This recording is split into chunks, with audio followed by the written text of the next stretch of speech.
Hey everybody, it's Tuesday and I'm doing more game content because my belief that I think it's important overwhelms my fear of another shit show. Because when I originally decided to talk about this particular issue, I thought it was completely unrelated. Somebody bought Ubisoft stock recently and then asked Yves Guillemot about wow, that was my Quebecer coming out right there. But about woke Assassin's Creed. But into digging into it further, this exact same questioner also asked him about stop killing games. And it's like, well, shit, this is now jumped because we have an example here of someone who is not just interested in the way games are sold. This is someone also complaining about the content and bringing it to a games company in the same breath. And because he brought up woke, guess what's getting reported on? And I called it, and people freaked out on me and didn't listen to me, even though I've been going through these things since the goddamn early 90s. And so I'm gonna not talk about stop killing games because there is no chill there. I overall am going to talk about gaming, woke, free speech, government intervention, and capitalism in broader terms, because this is a bigger issue. You can't just take one issue. What I've learned from covering these things is it's never one thing that is the fuel. Say, the Crew, in this case, retake Mass Effect back in the day. That's just the match that gets dropped on the fuel and it goes.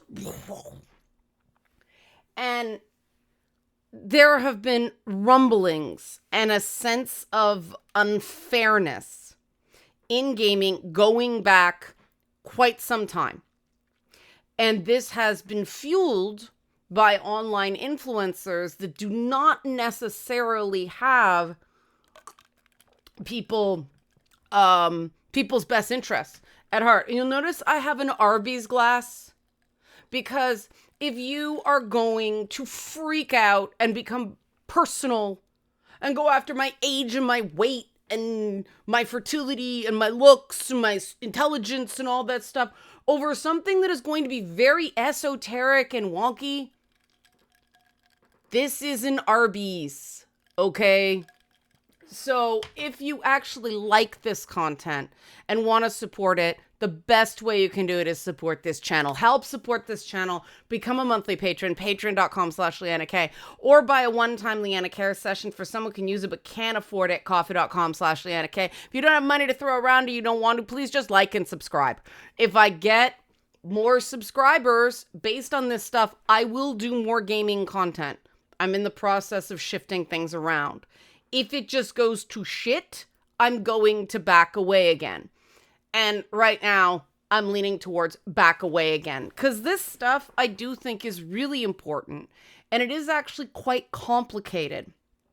And there's both misinformation and disinformation going on about it. One meaning people are just mistaken. The other is that people are flat out lying.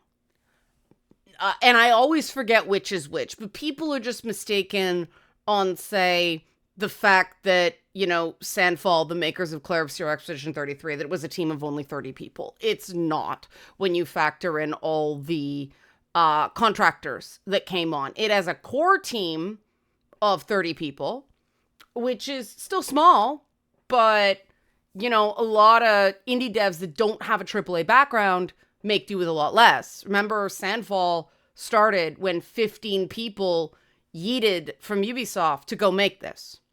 So there is a AAA background. See also Outlast. See also The Long Dark. I do not understand the negative reputation that Ubisoft has compared to Activision, Blizzard, or EA, who are objectively worse in terms of layoffs, not respecting people, but the fact that this has gotten more headlines than earlier this month, the 3 Ubisoft executives who, were forced out of the company after the sexual harassment scandal back in the day, where I was like, guys, this is just the tip of the iceberg. This is just the first one. Hold on to your butts. They were actually convicted of charges of sexual harassment, given a suspended sentence and pretty hefty fines, because that behavior is illegal in France. It's illegal in many ways in Canada. It's a civil matter in the US. So a part of the reason Ubisoft is taking so much shit for this stuff is because it chooses to operate in countries with better laws. But I say better, people say woke. And again, Ubisoft is in the process of creating a new company with Tencent. This is a brand new entity for all their AAA franchises. They are going to have a choice where to set up this company, and Tencent may go, well, Canada and France are pains in the ass. Set up in Austin or Florida like everyone else. Take advantage of the weaker laws, says the Chinese, right? And this is very, very possible. I have been covering this stuff ever since Elevation, a holding company whom Bono was one of the primary beneficiaries. John Rich Tiello was the other, was gobbling up indie studios like BioWare, like Mythic, with the argument that these small companies can no longer survive. It is too expensive to get games off the ground.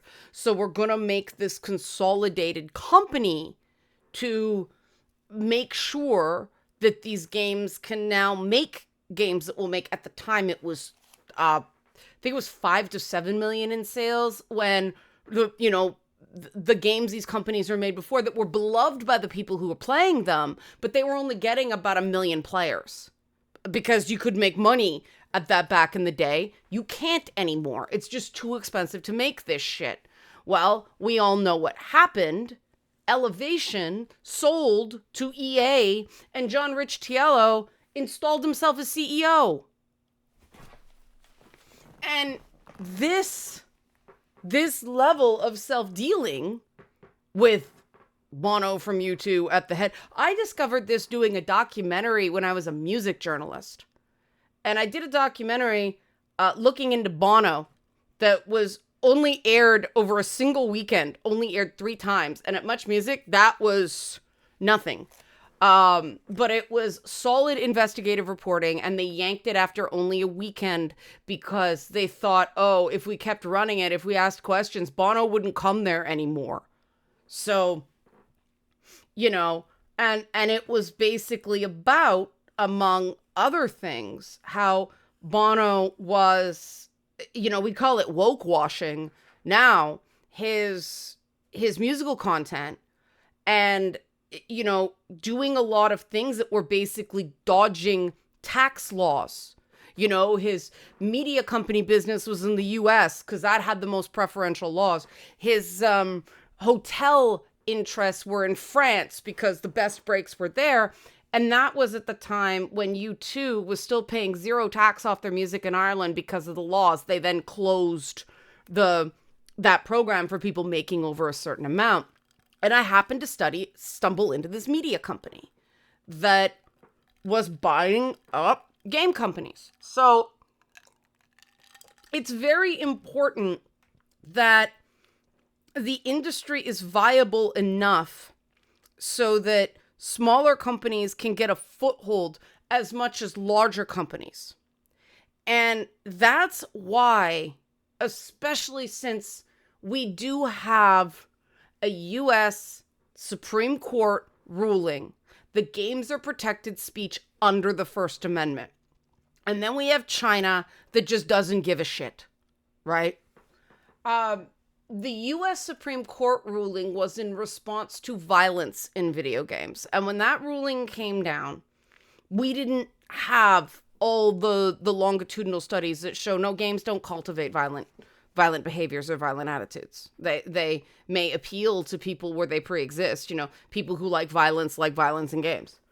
And then there's me who sometimes does, but, you know, I am not a violent person. But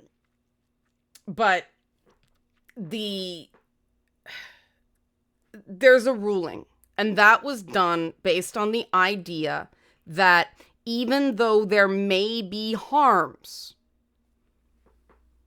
it's protected speech. And now we're in a paradigm where people are doing various things.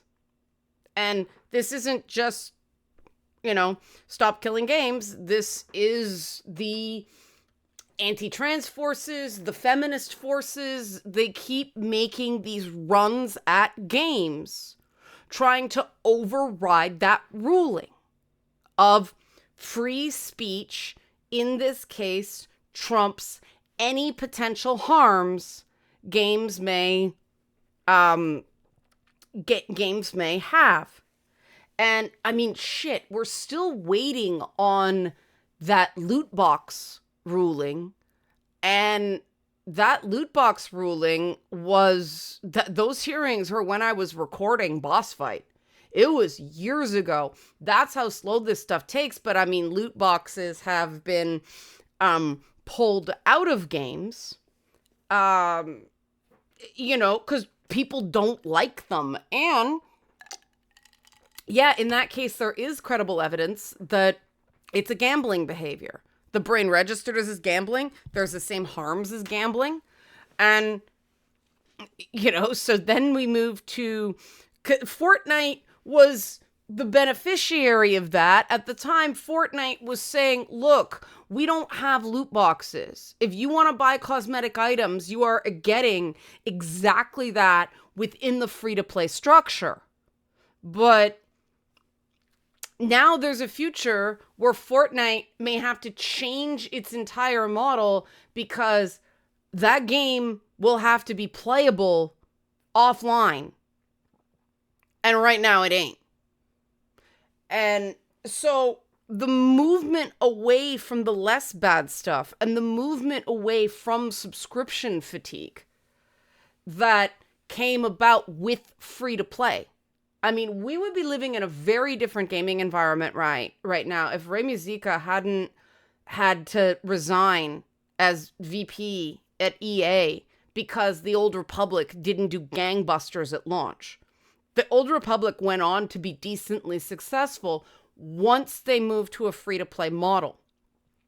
Why did the Old Republic fail originally or not set the world on fire? The subscription fees. People have subscription fatigue. The industry can only support so many games like World of Warcraft, which makes you buy the game if you want to play beyond level 20. Back then, they had to just buy the game outright. And then pay a subscription fee to participate in the game. Now, League of Legends sold the box copy for $20 in stores to get store placement, which is a form of advertising, but it was just in-game assets. League of Legends exists entirely on a free-to-play model. And the reason there was this explosion in MOBA, in MMOs, is because of overcoming subscription fatigue through capitalist innovation. And the minute I see capitalist, I get a bunch of people going, nope, nope, nope. And that's a bit of an issue. And that's one of the things I want to talk about. Because you can't have freedom of speech without some level of a free market. And you can't have a free market that really functions properly without true freedom of speech. Ideas have to have trial and error and let the market decide. And that has been true. You know, they're two of the four pillars of a functioning society. The other two are public education and a free press. And so those are considered the precursors to good government. And so you can't get proper government-backed consumer protection without robust free speech protections and something of a free market. Now, that just doesn't mean full-blown laissez-faire capitalism. No society has had that. None. And part of the excesses of capitalism is because of this cronyism that is, we talk about Russian oligarchs, but there are plenty of US oligarchs. I talked about in the original video that people, it's fun. I watch it be dogpiled and then I watch the numbers creep up and then I watch it get dogpiled. It's like every time the likes start going up, they come back and hit it again. And it's like, this is not rational to someone who agreed with you about 65%. There was no disagreement that there was a problem. The question is what to do about it. And the issue at play here is the line between when you're talking about just the straight up revenue model, the business surrounding the game, and versus the content of the game. And that's why this is a very, very, very unfortunate, highly predictable turn of events. Because it depends on how you look at content. And again, games are not just art. Games are games. But let's look at the games as art for an example. Because I think part of the reason that Ubisoft gets so hammered is they do embrace that games as art attitude. And, some of the guys who are the biggest pretentious motherfuckers out there are the ones that, are now convicted sexual harassers, which again is illegal in France. And good, right? People shouldn't be able to cover up shitty behavior with, I am an artiste. You still got to keep your hands to yourself after you put on a fucking beret, man. Like, fuck. And people knew these guys were problems. I do not know one person who I know at UB who went, oh, that's too bad. They were all, thank God. So we have to be vigilant against that kind of pretension. We also have to recognize that if somebody wants to make a snooty treatise on whatevs, we should support that even though we don't buy it. I was just talking to people recently about how I cannot get through the opening level of Life is Strange. Because the idea of going back to high school and having that simulated just gives me a fucking trauma flashback. The fucking Notebook. Like, I just associate that with Mean Girls. And it's just, but lots of people like that game. Great. I don't have to like it for other people to enjoy it. And the fact that somebody would bother to buy Ubisoft stock just to go there, get on an investor call and say, is it woke or isn't it? And they specifically mentioned Yasuke, the Black Samurai in Assassin's Creed Shadows, which he's a historical figure. And they mentioned Ibuki. The media has been referring to Ibuki as a transgender person. And that is when my teeth start grinding. Because no, wakashu in Japanese, if you see my face, I pulled it up just to get this right. Wakashu does not mean trans. It's specifically about adolescent boys that had their heyday in the Edo period, which started about 54 years after Assassin's Creed Shadows is set, but they did pre-exist the Edo period. Now, Ibuki is a man because they weren't going to have him be 7 to 17 years old, okay, who had aged out of that.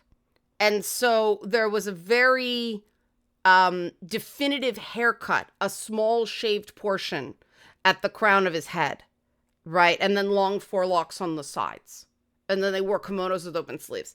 And so Ibuki, his hair is about down to here, which puts him at around 18, maybe 9. It's about a year's worth of hair growth, which means he aged out of, you know, that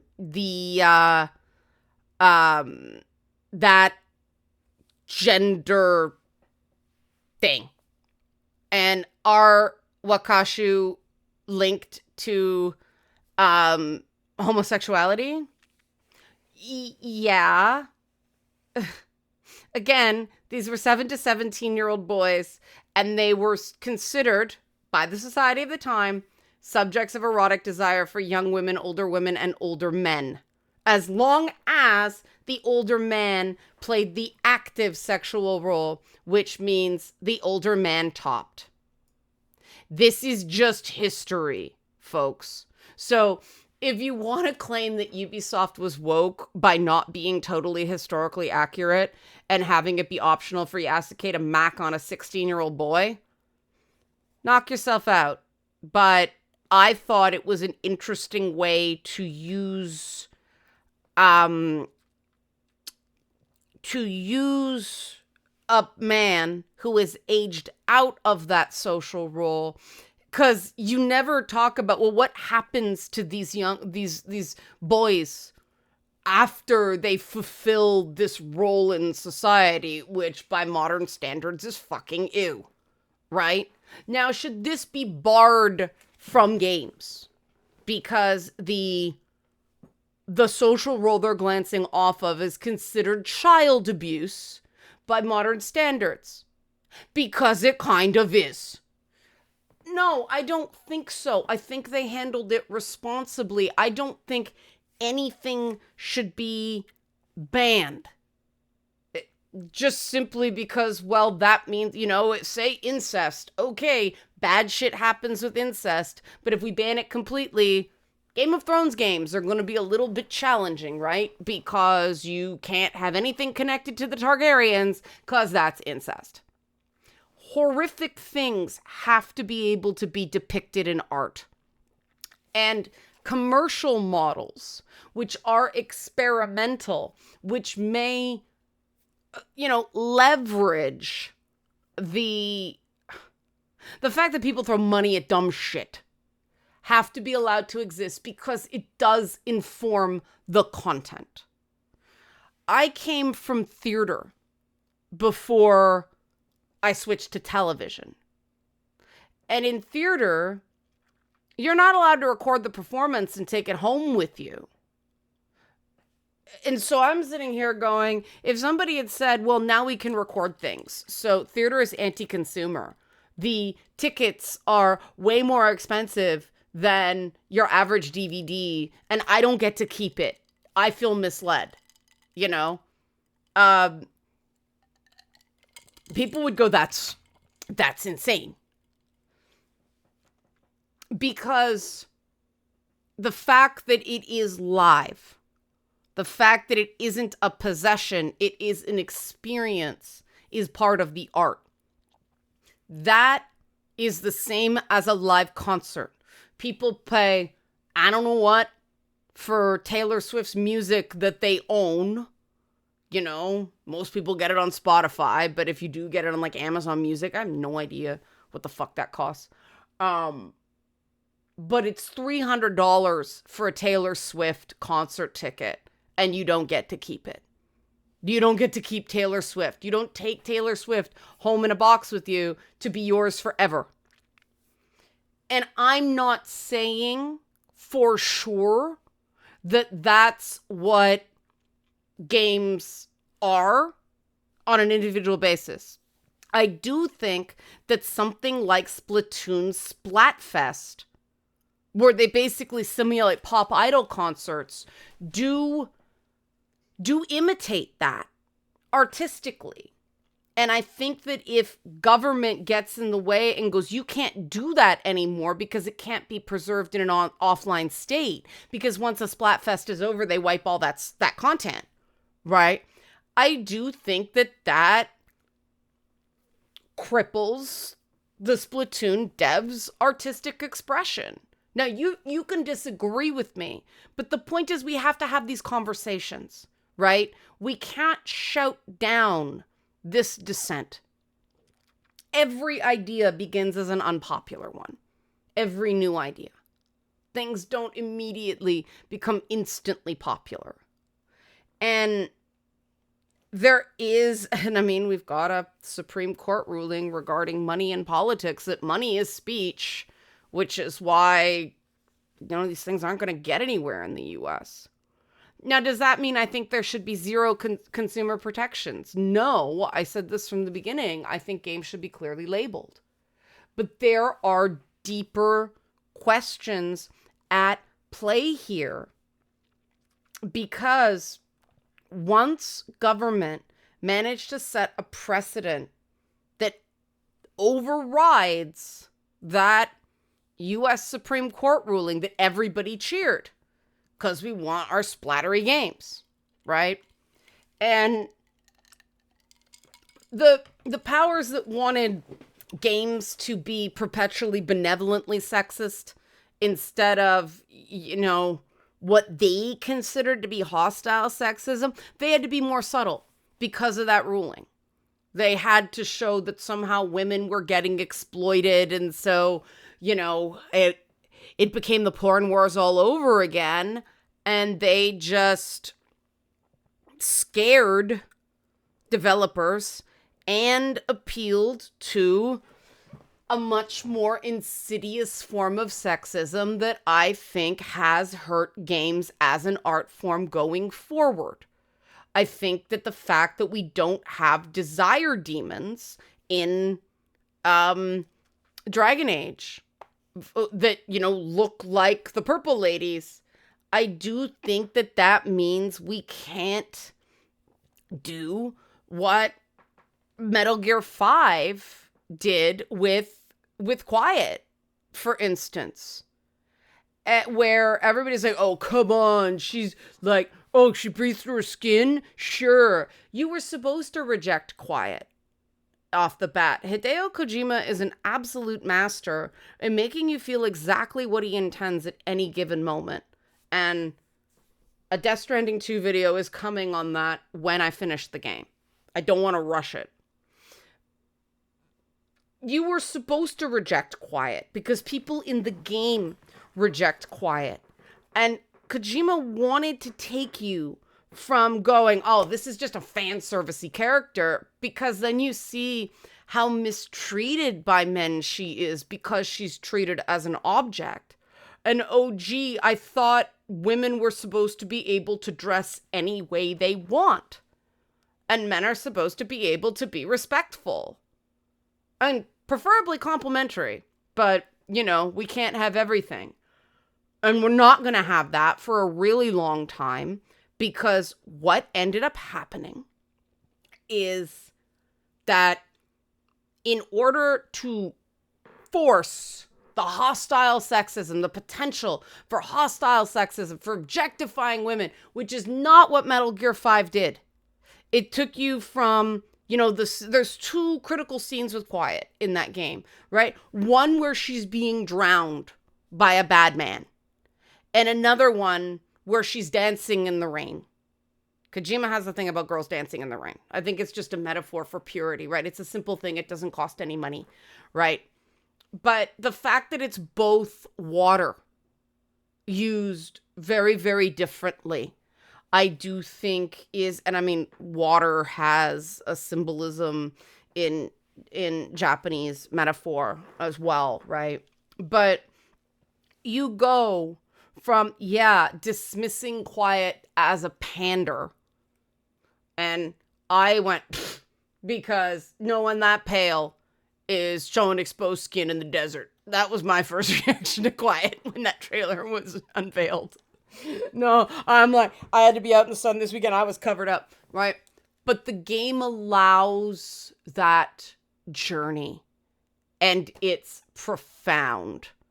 And, then he went for male pregnancy vibes with Death Stranding 2. And the man's a master. He just is. He and his team are so good that way. And if we say that certain depictions are completely off limits, certain features, certain functionalities are just completely off limits or prohibitively expensive, then we lose that experimentation. It's not always going to work. Silent Hill 2, misleading marketing, part of the process. Last of Us 2, misleading marketing. Utter bullshit, miss the fucking point. And, The Last of Us 2, the reason I kept pushing against that game is there's an example of coercion. The game was trying so hard to force me to feel things because they obviously idolize those Japanese auteur directors. But I think they understand the status and not the technique. And so they were trying to force us to like Abby instead of encouraging us to like Abby. And the bait and switch on the ads just led to the betrayal. And I think that was a mistake because you're not allowed to feel betrayed and grieve in The Last of Us 2 in a natural way, as opposed to the stuff in Death Stranding 2 that hits like a goddamn brick, and it's supposed to. But there's a little gleam of hope right away, and it's not snatched away. You're not going, we're going to traumatize you and go, too bad, like it. It's, yeah, this is traumatic. Imagine what it's like for Sam. If you're feeling bad, imagine how a person where that was a reality and not just a game would feel. And the method, the gameplay is as important to that as just the narrative. I mean, the fact that you actually, the Soothe BB, Soothe Lou mechanic where they're there, Doll Man is the new character there where you're actually hucking him places, but he wants to be useful. He wants you to throw him places. And it's like, this is really weird. But you end up loving the freaky little dude. And I mean, Kojima is so good at starting people off very distant and bridging that distance. And we need to respect that sort of art, that sort of craft. And so if somebody wanted to make a gaming experience that was, this is all about what happens in the moment, and it is all about being with other people in an online space. It's almost like the opposite of what the Wu-Tang Clan did with that album, where they made precisely one copy and said, you can take this and you can keep it, or you can take it and you distribute it and give it away for free. It's totally up to you. And they wanted to see what people would do because that was the art. That was a social experiment. And I think some tech bro or pharma bro or something like bought it and tried to keep it for himself, Similarly, when Banksy had Love in the Bin, where it was rigged to shred the minute it was sold. That was part of the art. That was part of the message. Because Banksy was saying, like, look, fine art is completely overvalued. Because artists are treated so shitty that you have to sell one piece for millions, or tens of thousands of dollars because you can't make a regular living. There's no structures. And without that twist, it's not going to work as well. Imagine if those were illegal. That no, you can't just let one person have albums. No, you can't shred that work after it is sold, because as soon as it is sold, it is not yours anymore. Imagine, we wouldn't have those two cultural pieces, right? Similarly, if someone does, I mean, there have been shrines to people who died in MMOs. Destiny had the whole thing. Destiny 2, when Lance Reddick died, there was a whole pilgrimage to Zavala sites. That's documented for history. But that gameplay can't be back and revisited again and again and again. It just happened. And I do think that if people creatively want to go, no, the whole idea is to gather. The whole idea is to be with other people and experience other people. There is no offline mode that you own, because this is about gathering, not ownership. I do think that is creative, and I do think that is protected speech. And I hate it, because that means I have to say that games as a service, I can't stand them. I don't play them. They deserve to exist. Because, and it was Splatoon Splatfest that made me think about this stuff. Because, yeah, it's really innovative. And the content pushes give a reason for more casual players to come back. It's not just leaderboards. It's not just mastery. There is lore and a public square in, what is it, Splatsville? I think it's called. But that's powerful. That is artistic. Almost said autistic. That is an experience that you can't get offline, play forever. It's there, it's gone. That's the whole purpose of the seasons in Splatoon. And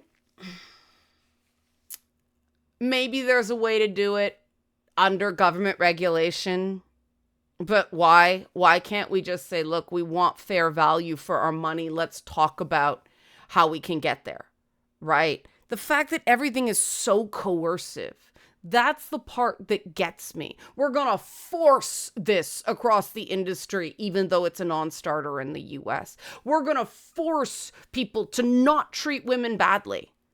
Well, here's the problem with that. I mentioned benevolent sexism before. Now women are pushed into a box in gaming.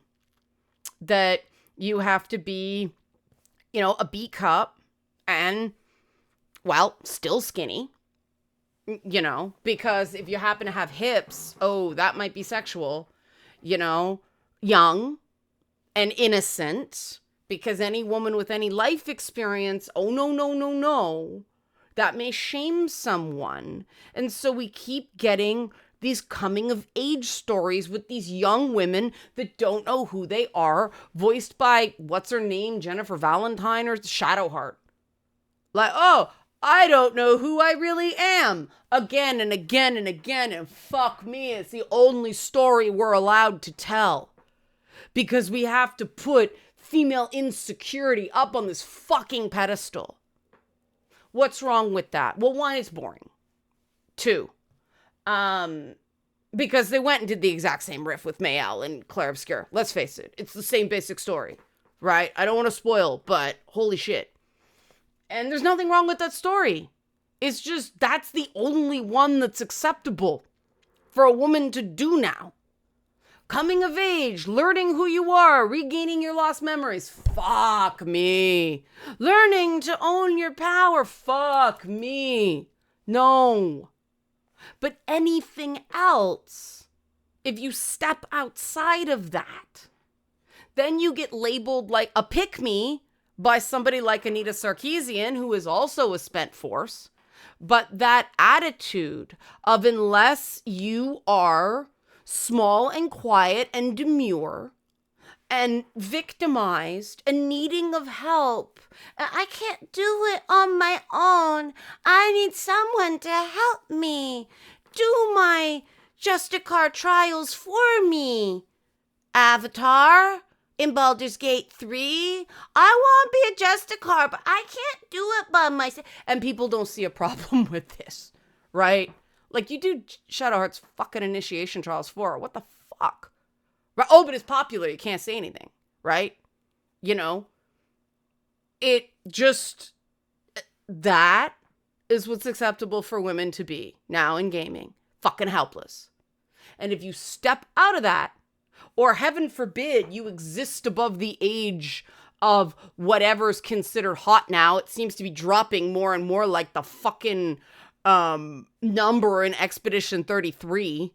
Like, it used to be 35. Now it's down to 30. Because, oh God, 30, your life is over. But you dare to get that old and not go away. Oh no, that's the only thing people see. And it's because we let pretty serious benevolent sexism creep into gaming to appease a shakedown syndicate labeled feminism. We didn't have a conversation about it. We didn't have a conversation about what forms of female sexuality were okay. Apparently, very skinny women who are, manipulative professional victims, Shadowheart, and step on me mommy. So Lady Dimitrescu is allowed, Lae'zel's allowed, because she'll beat the shit out of you. Like, it's just, it's all just, there isn't a lot of variety. Because we gave up on free speech on that point and replaced it with fear of harm. And when you just decide, look, if a game is not to my taste, I'm just not gonna play it. And leave it there. Don't make any game a FOMO contender. I honestly think that's better, right? I would rather there be, games that... Because going back to Metal Gear again, I think about that scene where the man grabs Quiet by the throat and shoves her head underwater. And it is violent. And you see the blood vessels start popping in her eyes. And that's the reality of what happens in those situations. And I would rather people be able to see that so men can understand this happens. This isn't just stuff that's lied about. That, and I'm slowing down because I'm thinking about things that have happened to me. And I do think it's important to be able to depict, difficult content. I mean, the Bloody Baron storyline in The Witcher 3 is one of the best in the entire fucking game.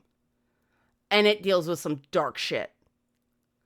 And when we start going, there is this whole class of anything that you can't do.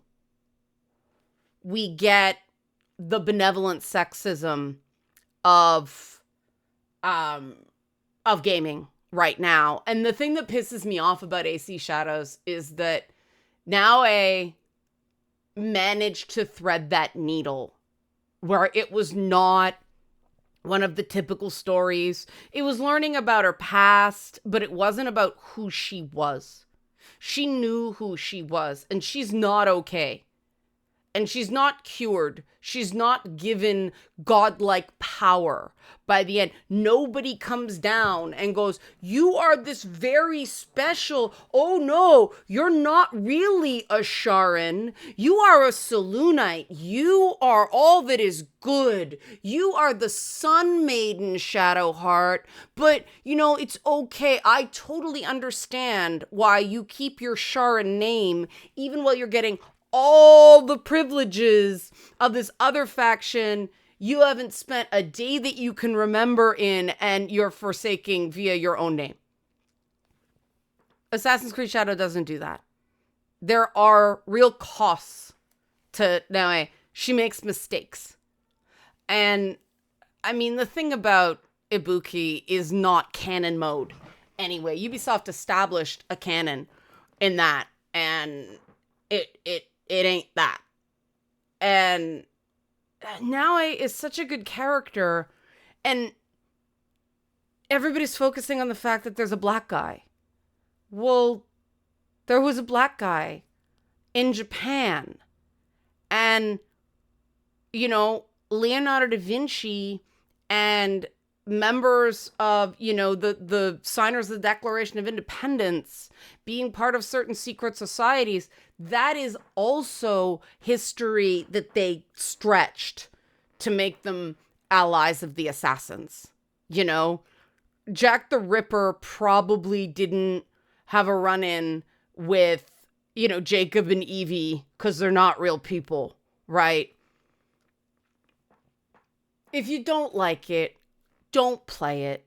I skipped Valhalla because I was burned out on Vikings. I came back on Mirage. It was a little weird because I had to do some catch up. But that is still, to me, the best solution. Because we got over our MOBA obsession. Free-to-play is declining again. We're getting real single-player games. Baldur's Gate 3 for the mess that was Shadowheart. And again, she's a symbol of something. She's far from the only example. But, they showed that turn-based squad classic RPG combat can still sell. And that's very important because, man, as much as I don't like the way the plot went, you can't do a full hero run on Baldur's Gate 3 the way you could with Baldur's Gate 1 and Baldur's Gate 2. I'm sure as shit happy that they proved that. The Witcher brought back the single player action RPG, so of course everything went single player action RPG. Games have to be able to try this stuff. And I'm not gonna love all of it. I don't have to. I can critique Shadowheart going, guys, you clearly care. Do better. We're only gonna get, in the case of women, depictions of women in games, we're only gonna get more diversity if it's actively supported. And, unfortunately, the people who tend to take consumer protection arguments aren't terribly interested in the artistic argument. And there are some very real exceptions to that. I know people who care very much about games preservation who are curious about what's going on right now. But there's this forced control, make them, I own it. This language is notable. And let's face it, there was a lot of it on the other side with Hogwarts Legacy, and I opposed that too. See, I'm always the one going, no, this is wrong. And people think they can just destroy my character instead of engaging with my ideas. And, when I get somebody to stop personally attacking me long enough to ask, what? And they admit they didn't really understand what I was saying. So instead of asking, they just had a feeling and went on the attack. And that's destroying the art component of games because artists are sensitive. And developers are scared. They're scared for their bottom line. They're scared of their own consumer base. They're terrified of the mediums. And so we get this very samey, boring shit. And people think indie games are going to be the savior, but they're not, because AAA departments have HR departments and they have economies of scale. Indie is so clique driven that abusers get away with it. And so if you're concerned about the treatment of devs, we need a robust AAA industry in countries with decent labor laws. And some people don't care. That's fine. A lot of people do. The point is, free speech and fairness are linked. People are tired of being afraid. A lot of the reason people escape into games is they feel so suppressed and oppressed in their day-to-day lives. And so they go into games for freedom. And that's why when that soothe is taken away, you know, even if they're diehards in a declining franchise, it stung like shit to feel left behind by Baldur's Gate 3. You know, because that was a game that I played because, hey, I can be rewarded for doing good things instead of being told I'm an idiot who should focus on making money, right? And the fact that I can't do that now, I can't have my version of fun, it was really disappointing, you know? But I don't think the game shouldn't exist. And, you know, we have to let some things exist that leave us behind. Because there's plenty else to play. There really is. And that doesn't mean don't talk about it. But the big problem in gaming is there is no place to debate ideas that doesn't descend into attacking people and sloganeering. And we can do better. We can. We can get away from this bullshit copying of the worst parts of the left who just had this coercive strategy. Nice game, would be a shame if something happened to it, you know, give me money to consult on feminism. Let's get away from that. Let's all stop doing it for our pet causes, you know? Okay, you think J.K. Rowling's a horrible person. Don't give attention to her fucking game, man. It ended up being the best-selling game of that year. And I got canceled from online trans spaces because I didn't agree. I said the boycott won't work. You're giving her an easy win. And game spoilers are not a valid form of political protest. That is just being an asshole. That's being a bully. I got canceled. I stand by it. I completely stand by it. I think we need spaces to air unpopular views because every good idea starts as an unpopular opinion. And rule by mob, we got away from that for a reason. Help support this channel. Become a monthly patron, patreon.com/LeannaK, or buy a one-time Leanna Care session for someone who can use it but can't afford it, coffee.com/LeannaK. If you don't have the money or don't want to pay it, like and subscribe to this content, and thanks for watching.